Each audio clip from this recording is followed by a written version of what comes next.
Thoroughness consists in doing little things as though they were the greatest things in the world. That the little things of life are of primary importance is a truth not generally understood, and the thought that little things can be neglected, thrown aside, or slurred over is at the root of that lack of thoroughness which is so common and which results in imperfect work and unhappy lives.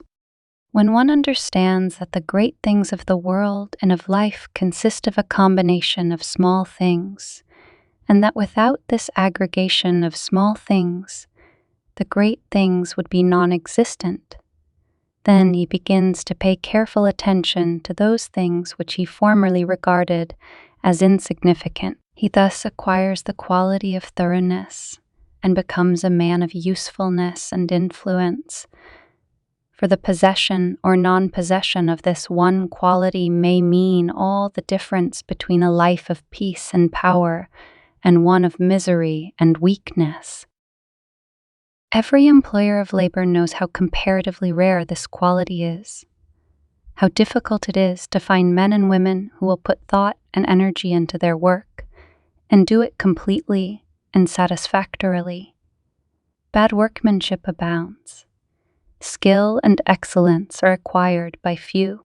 Thoughtlessness, carelessness, and laziness are such common vices that it should cease to appear strange that, in spite of social reform, the ranks of the unemployed should continue to swell, for those who scamp their work today will, another day, in the hour of deep necessity, look and ask for work in vain. The law of the survival of the fittest is not based on cruelty. It is based on justice. It is one aspect of that divine equity which everywhere prevails. Vice is beaten with many stripes. If it were not so, how could virtue be developed? The thoughtless and lazy cannot take precedence of, or stand equally with, the thoughtful and industrious. A friend of mine tells me that his father gave all his children the following piece of advice. Whatever your future work may be, put your whole mind upon it and do it thoroughly.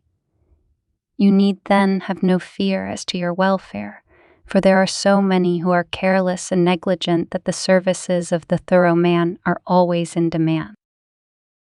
I know those who have, for years, tried almost in vain to secure competent workmanship in spheres which do not require exceptional skill, but which call chiefly for forethought, energy, and conscientious care. They have discharged one after another for negligence, laziness, incompetence, and persistent breaches of duty, not to mention other vices which have no bearing on this subject. Yet the vast army of the unemployed continues to cry out against the laws, against society, and against heaven. The cause of this common lack of thoroughness is not far to seek. It lies in that thirst for pleasure, which not only creates a distaste for steady labor, but renders one incapable of doing the best work and of properly fulfilling one's duty. A short time ago, a case came under my observation, one of many such, of a poor woman who was given, at her earnest appeal, a responsible and lucrative position. She had been at her post only a few days when she began to talk of the pleasure trips she was going to have now she had come to that place. She was discharged at the end of a month for negligence and incompetence. As two objects cannot occupy the same space at the same time, so the mind that is occupied with pleasure cannot also be concentrated upon the perfect performance of duty. Pleasure has its own place and time, but its consideration should not be allowed to enter the mind during those hours which should be devoted to duty. Those who, while engaged in their worldly task, are continually dwelling upon anticipated pleasures, cannot do otherwise than bungle through their work, or even neglect it when their pleasure seems to be at stake. Thoroughness is completeness, perfection. It means doing a thing so well that there is nothing left to be desired. It means doing one's work, if not better than anyone else can do it, at least not worse than the best that others do.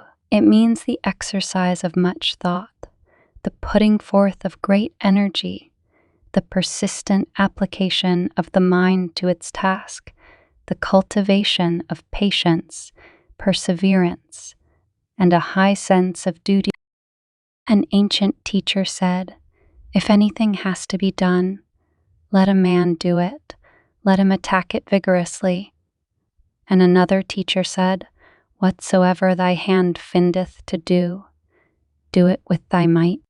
He who lacks thoroughness in his worldly duties will also lack the same quality in spiritual things.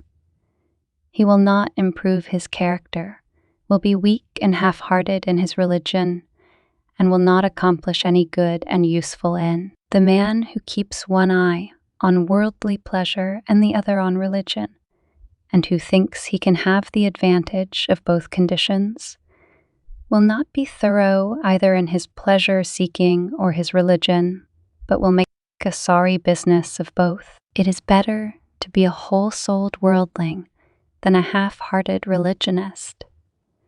Better to give the entire mind to a lower thing than half of it to a higher. It is preferable to be thorough, even if it be in a bad or selfish direction, rather than inefficient and squeamish in good directions. For thoroughness leads more rapidly to the development of character and the acquisition of wisdom. It accelerates progress and unfoldment.